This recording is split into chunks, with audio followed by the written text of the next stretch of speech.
Today I'm going to be shooting this WWII Luger. There's two pistols I really like to always have. One was the 1911 Colt, and the other one, of course, is this Luger. Even when I was a kid, there was something about the look of the thing. I always kind of liked the Luger. Unfortunately, here in Canada, the barrel on these pistols are just a smidgen under the legal limit, so that's why this barrel is dull compared to nice shiny bluing on the rest of it. So I had to get the thing rebarreled to get it out of the prohibited category. You know, that 1/8 of an inch sure makes this gun a lot safer than it was before. And yeah, that's sarcasm.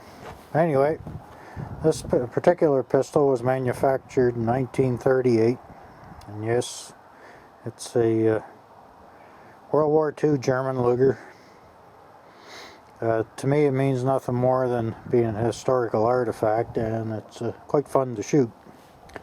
So anybody that's anti-Semitic or white supremacist, don't bother.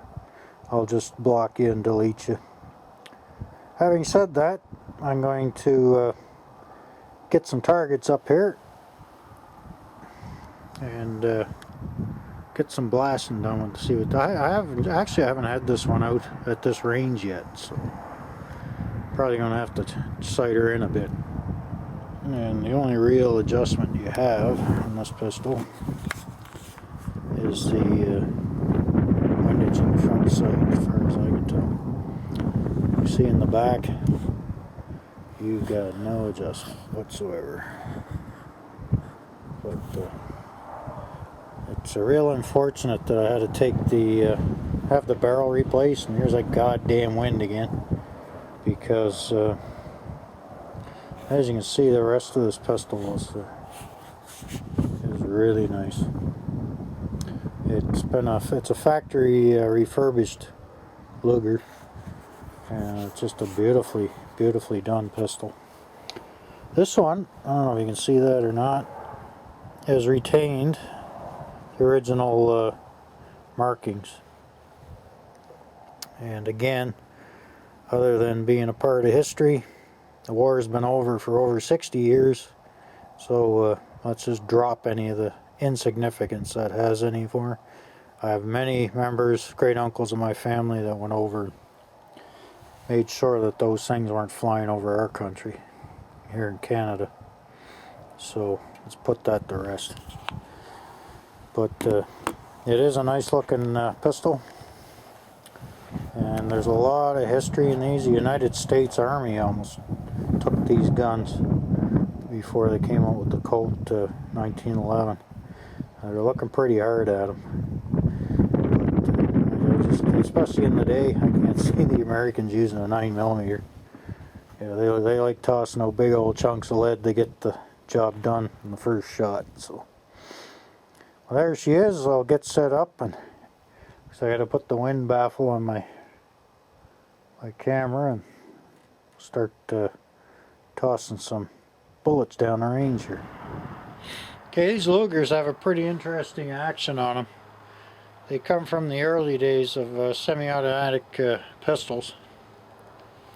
You get this big old set of knuckles on here, and to load them and to put one in the pipe, you give her one of those, so you're pretty much pulling up or even up and back on this thing. And when she's fired off the last one, there's no mistaking, because you got these big suckers sticking up in your face there. So anyway, we'll squirt off a few and see how we're gonna make out for the target here.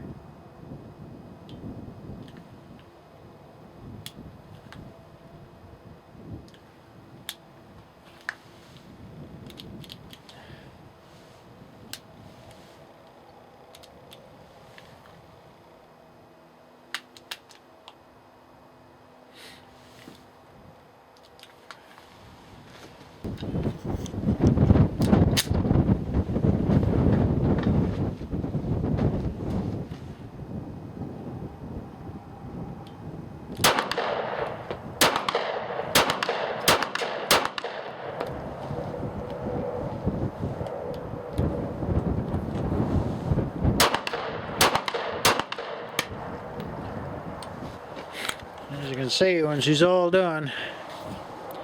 That big old knuckle stuck up in the air, and I'll tell you, after firing the slide type, you can really feel that bugger when she's shooting. It seems to intensify the recoil quite a bit. But it's only 9mm. But like I say, she's pounding more India than you normally get because of this German engineering device. It's quite the rig. Okay, let's try this again. Got some firing pin issues happening. The release mechanism and everything's working, but I had it apart there. Looks like I gotta probably take her home, dig a little deeper. But it seems like for some reason the firing pin's hanging up. So, a little gunsmithing when I get home.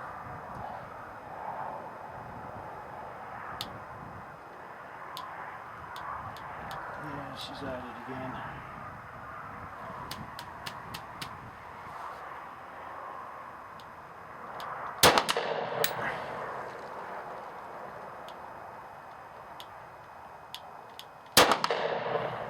Nasty way to shoot.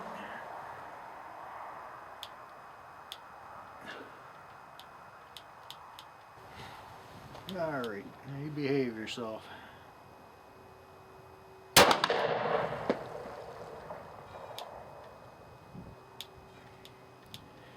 Only when I turn the camera on does this thing malfunction, it seems. And I could almost feel when I was holding the trigger, I could almost feel it creeping in there. So.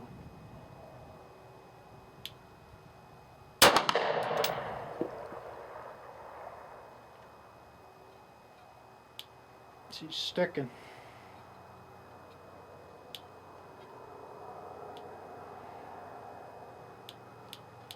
It's funny now. Every time you just turn the camera on, she behaves like a pig. Oh.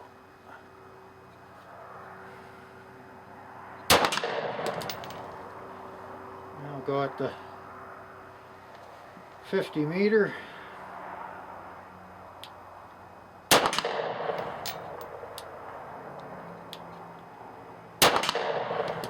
This is where you catch yourself doing any flinching. Yeah, she's still doing her. Come on, you bugger, shoot.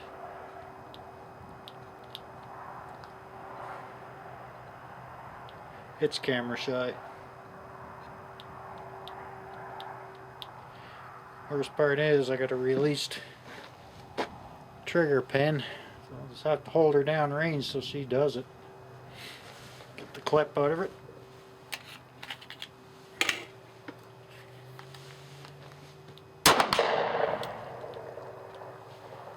That should be it. She's empty. Figured out what's going wrong here.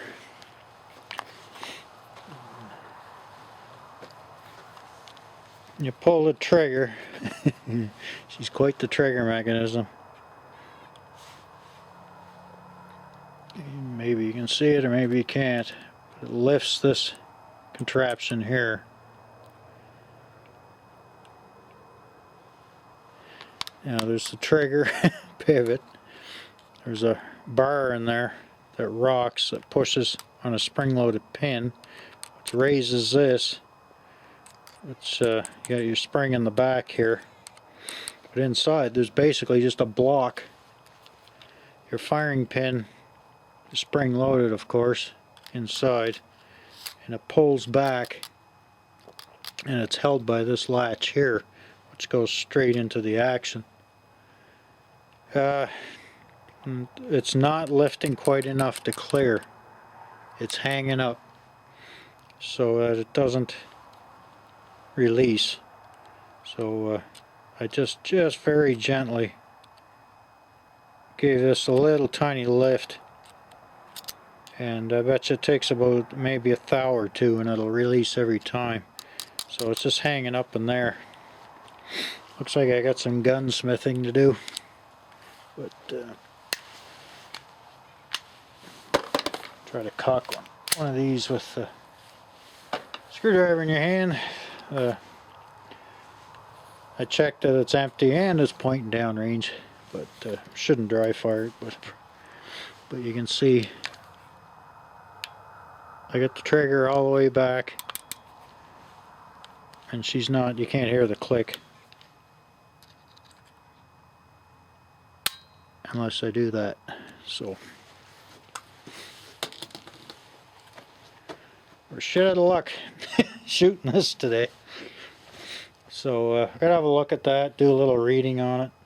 But it looks like if I maybe just take a thou off the side of that release. So it looks like it's got a lot of new parts in it, because this thing is tight. And judging by how tight everything is, even when I took the pin out for this pivot here, there's no wear on the bluing. So the gun's been reconditioned and hasn't been used. Unfortunately, I put a little scratch in here taking this plate off.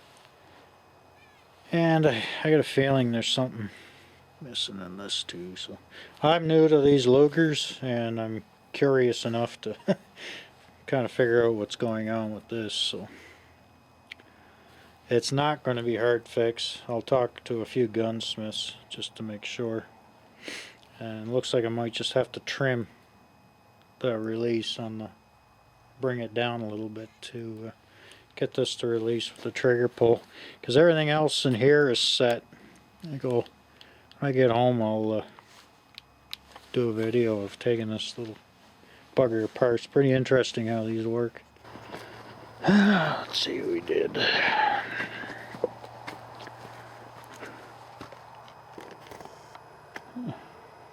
Not too bad, considering the hang-ups.